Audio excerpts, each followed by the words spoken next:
10 दिसंबर को एक यात्री ने चेन्नई से तिरुचिरापल्ली जाने वाली इंडिगो की उड़ान में खलबली मचा दी। उसकी लापरवाही से विमान का इमरजेंसी दरवाजा खुल गया। इंडिगो की फ्लाइट में यात्रियों की लापरवाही का यह मामला डीजीसीए के नज़र में आया और उसने बयान जारी किया।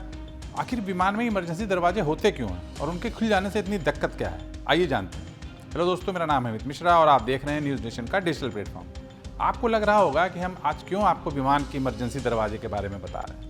असल में विमान के इमरजेंसी दरवाजे को लेकर बीजेपी सांसद तेजस्वी सूर्या विवाद में फंस गए। इंडियन एक्सप्रेस अखबार की खबर के मुताबिक बीजेपी के सांसद तेजस्वी सूर्या ने 10 दिसंबर को विमान का इमरजेंसी दरवाजा खोल दिया। अखबार के मुताबिक भले ही इंडिगो ने अपने बयान में बीजेपी सांसद तेजस्वी सूर्या का नाम नहीं लिया है, लेकिन एयरलाइंस से जुड़े सूत्रों ने कंफर्म किया है कि फ्लाइट का इमरजेंसी गेट बीजेपी सांसद तेजस्वी सूर्या ने ही खोला था। उन्होंने यह भी बताया कि घटना के समय फ्लाइट में सूर्या के साथ तमिलनाडु बीजेपी के अध्यक्ष अन्नामलाई भी थे।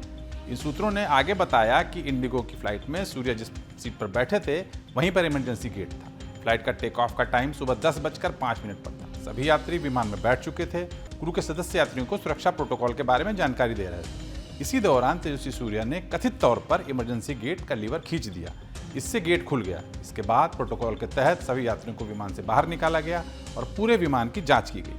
सूत्रों के मुताबिक इसके बाद फ्लाइट दोपहर 12 बजे चेन्नई एयरपोर्ट से रवाना हो सकी, मतलब 2 घंटा लेट हुई। इंडिगो एयरलाइंस से जुड़े सूत्रों के मुताबिक इस घटना को लेकर बीजेपी सांसद ने एयरलाइंस से लिखकर माफी भी मांगी, मगर नागर विमानन निदेशालय यानी डीजीसीए ने इस घटना को एक मिस्टेक बताया। तेजस्वी सूर्या का नाम लिए बिना डीजीसीए ने कहा कि इस घटना की सूचना उसे तुरंत दे दी गई थी। क्रू के सदस्यों ने जरूरी कदम उठाए थे। हालांकि विपक्षी दल लगातार तेजस्वी और बीजेपी पर हमला कर रहे हैं। तो ये तो थी पॉलिटिक्स की बात। अब आपको लग रहा होगा कि आखिर ये इमरजेंसी दरवाजे विमान में लगाए ही क्यों जाते हैं। अमूमन विमानों में कुल 3 तरह के दरवाजे होते हैं। पहला सर्विस डोर, मतलब वो दरवाजे जिनसे विमान में सामान और क्रू अंदर आता जाता है। दूसरी तरह के दरवाजे पैसेंजर डोर्स होते हैं। ये कितने होंगे या विमान के साइज पर निर्भर करता है। छोटे विमान में या एक भी हो सकता है, लेकिन साइज के हिसाब से या 2 या 3 हो सकते हैं। इनके जरिए ही पैसेंजर विमान में दाखिल होते हैं और बाहर आते हैं। इसके अलावा विमान में एक इमरजेंसी डोर भी होता है। ये विमान में खास जगह पर लगाया जाता है।